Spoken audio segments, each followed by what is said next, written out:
Tetangga itu penasaran, dan karena ada suara sirine dari tadi, dia itu akhirnya melangkah ke lorong, dan dari celah pintu yang kebuka sedikit itu, dia bisa lihat.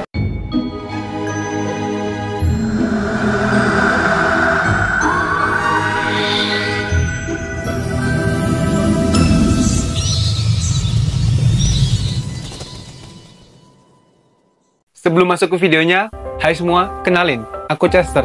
Kalau kalian suka hal-hal horor, misteri, dan hal-hal aneh, kalian ada di channel yang tepat. Di sini aku bakal upload seminggu sekali atau 2 kali. Jangan lupa subscribe, like, dan komentar. Karena setiap bertambahnya 1 subscriber, 1 like, dan 1 komentar akan sangat berharga untuk perkembangan channel ini ke depannya.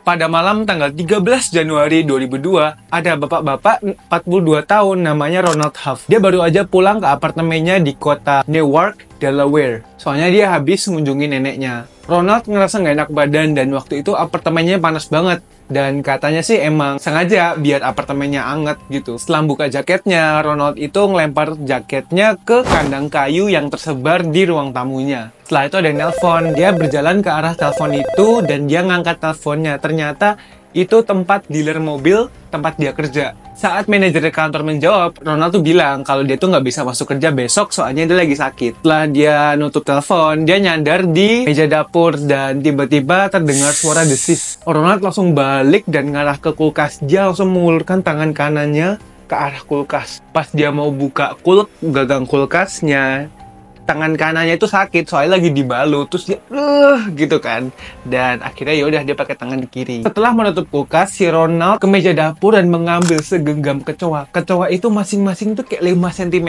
dan dia ngerambatin tangannya. Dia terus ngelempar kecoanya ke lantai dan ngeliat kecoa itu nyebar. Aneh banget ya, ngapain kecoa dilempar ke lantai? Setelah tugasnya selesai, Ronald pun istirahat sebentar karena tadi dia pusing habis kerja. Tapi pas dia OTW ke kamar, tiba-tiba dia tuh pusing banget dan dia nggak bisa berdiri tegak. Dia pun pas mau buka pintu kamar ya dia malah tersandung dan dia jatuh. Dia berusaha memegang sesuatu buat nahan dirinya. Yang pertama dia pegang itu gagang pintunya. Ronald mencoba nahan diri tapi karena tubuhnya udah lemes banget, akhirnya dia jatuh terlentang. Pelan-pelan matanya ketutup dan dia pingsan. Yang dia dengar cuma suara kecoa sama ada suara tulang ayam dikunyah. 3 hari kemudian tetangganya Ronald mendengar suara radio polisi di lorong. Pas tetangganya mau buka pintu, dia heran kenapa ada 2 polisi di depan rumahnya si Ronald. Padahal tetangganya mikir Ronald itu kan baik, pendiam, rendah hati, dan ramah, tidak sombong, suka berbagi. Tapi dipikir-pikir, tetangganya itu udah beberapa hari nggak lihat si Ronald. Pas si polisi mencoba buka pintu, polisi nyoba ngetuk pintu tapi nggak ada jawaban dari Ronald. Setelah beberapa menit ngetuk, akhirnya si polisi memutuskan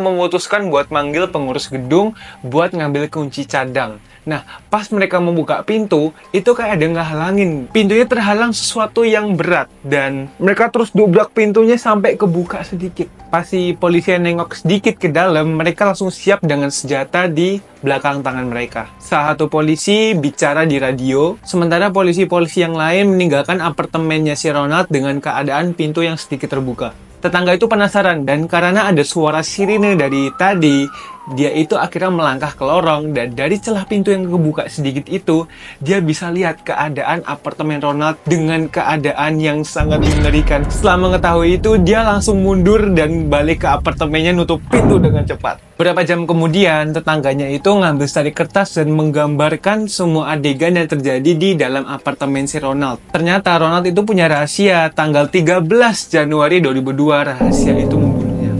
Tetangga itu menggambarkan adegan yang sangat mengerikan. Misalnya kayak wajah, telinga, dan tangannya si Ronald itu udah hancur berkeping-keping. Di sekeliling tubuh Ronald yang udah nggak bernyawa, ada kadal monitor yang diam-diam dia pelihara sebagai hewan peliharaannya. Ronald punya 7 kadal dan mereka itu suka makan kecoa dan ayam mentah.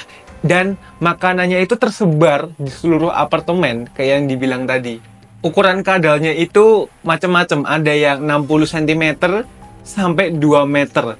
Sayangnya, kadal monitor itu adalah hewan karnivora dan mulut mereka itu penuh bakteri. Luka di tangan kanan Ronald itu adalah hasil gigitan dari kadal monitor tersebut.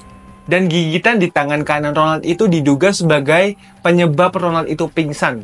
Dan saat Ronald pingsan, kadal itu mulai makanya. Kok aku ngeri ya? Meskipun Ronald diperkirakan mati gara-gara infeksi, hasil autopsi tidak bisa memastikan kebenarannya. Jadi, ada kemungkinan pas si Ronald masih hidup, kadalnya itu mulai memakannya.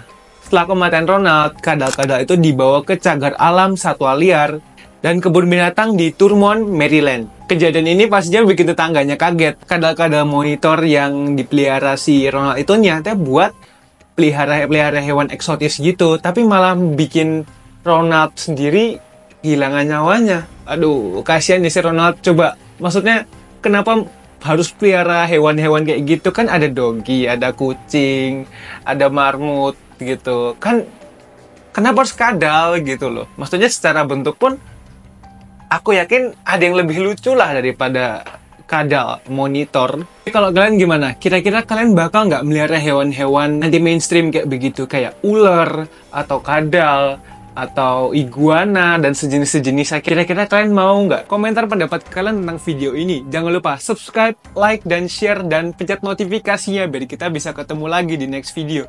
That's it. Bye-bye.